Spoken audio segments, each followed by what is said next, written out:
Hey class, welcome back. This is Chapter 5, Section 4. The colonies unite for action. The British have imposed high taxes, taken away essential freedoms that the colonists have been enjoying. They have also resulted in the Boston Massacre where colonists were killed. Things are tense and things are on the verge of independence. So what do the colonists do next? Well, let me tell you. The first Continental Congress is going to meet September 5th, 1774. We're still 2 years away from independence, but 50 delegates are going to meet here in Philadelphia in this building called Carpenter's Hall. All of the colonies were united in opposition to the intolerable acts, those laws that closed the port of Boston, those laws that were created by the British for the sole purpose of punishing the colonists. While a lot of colonists were still hesitant to break from Britain, they liked their protection, they liked the trade benefits with Britain. Most colonists believed that they were on the verge of losing all of their freedoms, and therefore something had to be done about it. So the first Continental Congress is going to gather. They're going to meet for over a month, and they're going to write a formal protest to the king. This formal protest was called a Declaration of Rights and Grievances. And I tell you up here in this box kind of what they're talking about. They called the actions of Parliament unjust and cruel, as well as unconstitutional and most dangerous and destructive of American rights. And they, of course, were pledging to do something about it. So the Congress would organize the Continental Association, where members pledged to stop importing and exporting with Great Britain.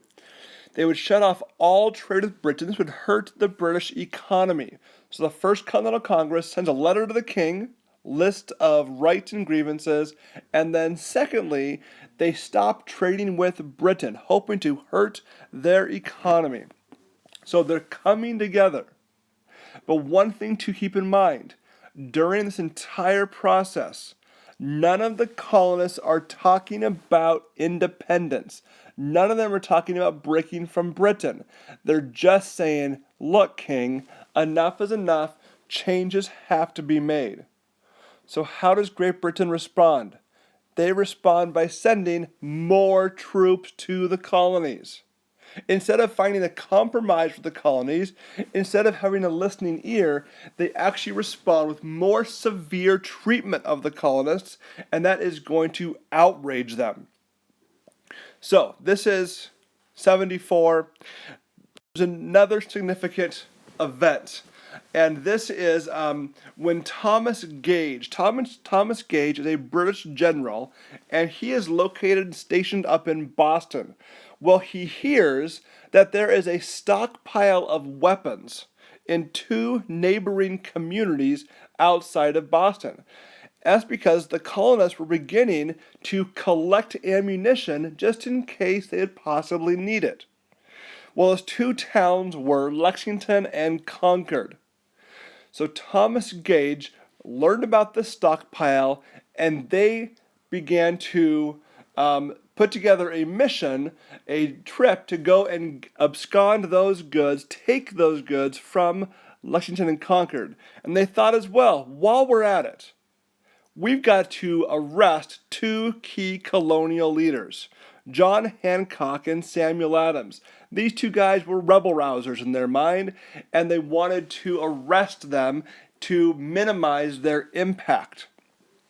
So, the colonists knew this was coming, so a plan was put in place to announce to the colonists that the British were coming. So a man named Paul Revere, you've heard about Paul Revere's midnight ride. Well, he rode the countryside, warning that the British were coming. As the soldiers marched, bells rang and guns fired, warning the colonists to get prepared for the British and them coming to abscond their goods. So the colonists began to get ready in the communities of Lexington and Concord. Just to kind of show you on this map here what we're talking about. Here is Boston, you can notice. Lexington is right here, and Concord just a little further west. Paul Revere, by the way, he was right above Boston. You can see his journey through here. He went the north route, and then a man named William Dawes, who does not get much credit, went the southern route to warn the people that the British were coming. And by the next morning, the soldiers had reached Lexington, and they were met there by colonial militiamen, also called Minutemen, in the town square. No one knows exactly who fired the first shot, but 8 colonists were killed and the rest scattered. And those shots became known as the shot heard round the world, because it was the start of the revolution, although we're still a year prior to declaring independence. Well, the British continued on to Concord, where they destroyed the military supplies they had found. But the Minutemen gathered and another skirmish occurred. The Redcoats, or British, began to retreat to Boston and were harassed by the colonists all the way back and suffered heavy casualties. And as they marched back to Boston, the British suffered 273 casualties. The colonists only lost about 90 lives, so 3 times as many British were killed during this skirmish. And the war it's not officially on yet, but we're awfully close. And again, the shots heard around the world. The start of the revolution took place in the countryside of Lexington and Concord, about 10 miles west of the city of Boston. So all of the tension that's been brewing has now come to head, shots fired, and war seems inevitable.